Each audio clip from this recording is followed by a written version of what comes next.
Hello दोस्तों, नमस्कार। आज है 14 मार्च और हम 14 मार्च के करंट अफेयर्स जो इम्पोर्टेंट हैं आप लोगों के लिए लेकर आए हैं। तो चलिए शुरू करते हैं। उससे पहले यदि आप लोगों ने करंट अफेयर्स वर्ड को सब्सक्राइब नहीं किया है तो उसे सब्सक्राइब कर लें और उसके बगल की बेल की घंटी को दबाना ना भूलें। उसे दबाकर ऑल पर सेलेक्ट कर दें ताकि मैं जैसे ही कल के करंट अफेयर्स की वीडियो अपलोड करूं आपको उसका नोटिफिकेशन मिल जाए। तो चलिए शुरू करते हैं। तो क्वेश्चन है हमारा, अनुराग ठाकुर पहले भाजपा सांसद हैं जिन्हें प्रादेशिक सेना में कैप्टन के रूप में पदोन्नत किया गया है। वह किस राज्य के सांसद हैं? तो वह हिमाचल प्रदेश के हैं। तो चलिए चलते हैं, इनके बारे में कुछ जान लेते हैं। बीजेपी के नेता और बीसीसीआई अध्यक्ष अनुराग ठाकुर अब सेना के लेफ्टिनेंट बन गए हैं। सेना प्रमुख जनरल सुहाग ने अनुराग ठाकुर को खुद टेरिटोरियल आर्मी में शामिल किया है। अनुराग सदन सत्र के बीच बाकायदा आर्मी की ट्रेनिंग भी लेंगे। और आगे देखते हैं कि अनुराग ठाकुर हिमाचल प्रदेश क्रिकेट एसोसिएशन में मौजूदा अध्यक्ष हैं। 25 साल की उम्र में अनुराग हिमाचल प्रदेश क्रिकेट एसोसिएशन में सबसे कम उम्र के अध्यक्ष बने। वह भाजपा अध्यक्ष नितिन गडकरी द्वारा अखिल भारतीय जनता युवा मोर्चा के अध्यक्ष नियुक्त किए गए हैं। 20 जनवरी 2019 को सांसद रत्न सम्मान से सम्मानित किए गए हैं। हमीरपुर हिमाचल प्रदेश से सांसद के सदस्य रहे हैं। भारतीय जनता युवा मोर्चा के प्रांताध्यक्ष हैं। 25 साल की उम्र में हिमाचल प्रदेश राज्य क्रिकेट संघ के सबसे कम उम्र के अध्यक्ष भी रह चुके हैं। भारतीय जूनियर क्रिकेट टीमों के चयन करने के लिए 2001 में 26 साल की उम्र में सबसे युवा चयनकर्ता बने।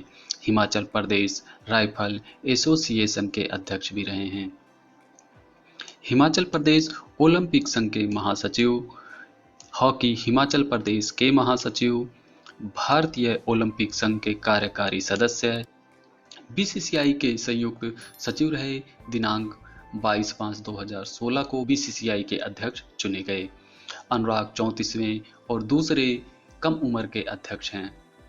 इससे पहले 1963 में फतेह सिंह गायकवाड़ ने 33 साल की उम्र में पद को संभाला था। तो चलिए चलते हैं अगले प्रश्न की तरफ। किसे भारत का नया सांख्यिकीविद CIS के रूप में नियुक्त किया गया है? तो इसका आंसर होगा सी, GP सामंत। हाल ही में केंद्र सरकार ने GP सामंत को भारत के मुख्य सांख्यिकीविद नियुक्त किया है। वे सांख्यिकी और कार्यक्रम कार्यान्वयन मंत्रालय के सचिव का भी कार्यभार संभालेंगे। जीपी सामंत को प्रारंभ में 2 वर्ष की अवधि के लिए नियुक्त किया गया है। वे देश के पूर्व मुख्य सांख्यिकीविद छत्रपति शिवाजी का स्थान लेंगे, जो सितंबर 2020 में से इस पद पर अतिरिक्त कार्यभार संभाल रहे थे।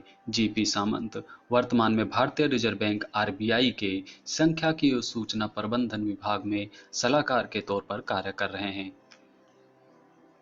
मात्रात्मक अर्थशास्त्र में उनके उत्कृष्ट योगदान को देखते हुए उन्हें 2006 में प्रतिष्ठित प्रोफेसर PC महालनोबिस पुरस्कार से भी सम्मानित किया गया था। सांख्यिकी तथा कार्यक्रम कार्यान्वयन मंत्रालय के सचिव को भारत का मुख्य सांख्यिकीविद कहा जाता है। भारत का मुख्य सांख्यिकीविद CSI राष्ट्रीय सांख्यिकी संगठन NSO के प्रमुख और राष्ट्रीय सांख्यिकी आयोग NSC के सचिव के तौर पर कार्य करता है। मुख्य सांख्यिकीविद का प्राथमिक कार्य देश के समक्ष प्रमुख आर्थिक संकेतक और आंकड़े प्रस्तुत करना है। चलिए अगले प्रश्न की तरफ बढ़ते हैं। किस कंपनी ने लड़कियों के लिए STEM शुरू करने के लिए उत्तराखंड सरकार की समागम शिक्षा के साथ एक समझौता ज्ञापन पर हस्ताक्षर किया है? यह है IBM कंपनी के साथ हस्ताक्षर किया है। 8 मार्च 2021 में उत्तराखंड सरकार ने समझौता ज्ञापन पर हस्ताक्षर किया। इसमें 5 जिले शामिल हैं: देहरादून, पौड़ी, हरिद्वार, अल्मोड़ा और ऊधम सिंह नगर। 5 जिलों में लगभग 130 माध्यमिक और उच्चतर माध्यमिक विद्यालयों में प्रस्तुत करने के लिए समझौता ज्ञापन के अंतर्गत IBM STEM फॉर गर्ल्स कार्यक्रम विज्ञान प्रौद्योगिकी इंजीनियरिंग और गणित क्षेत्र में लगभग 25,600 छात्रों के कौशल और कैरियर को बढ़ाने पर ध्यान केंद्रित करेगा। इस कार्यक्रम में तकनीकी क्षमताओं और जीवन के आत्म प्राप्ति कौशल का निर्माण करने के लिए व्यापक दृष्टिकोण शामिल हैं। स्टेम फॉर गर्ल्स कार्यक्रम 2019 में शुरू की गई।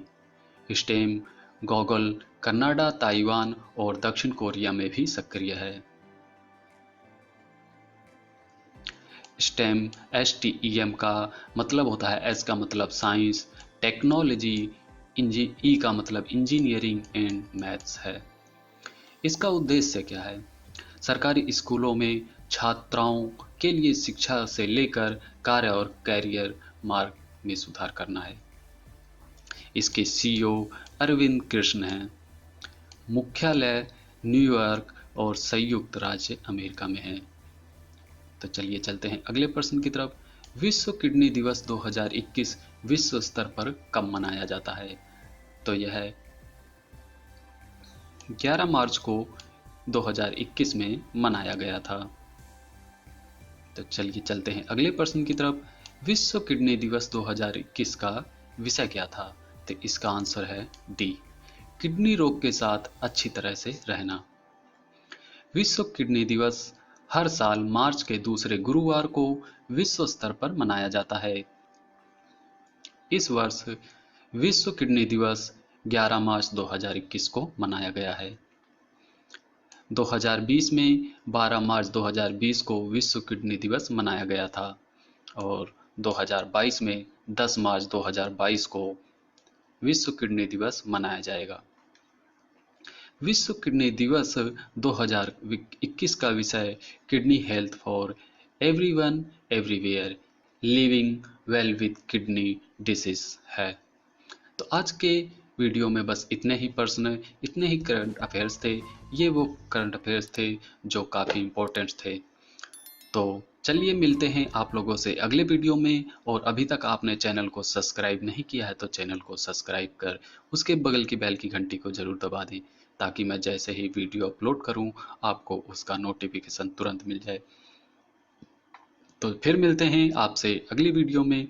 तब तक जय हिंद दोस्तों।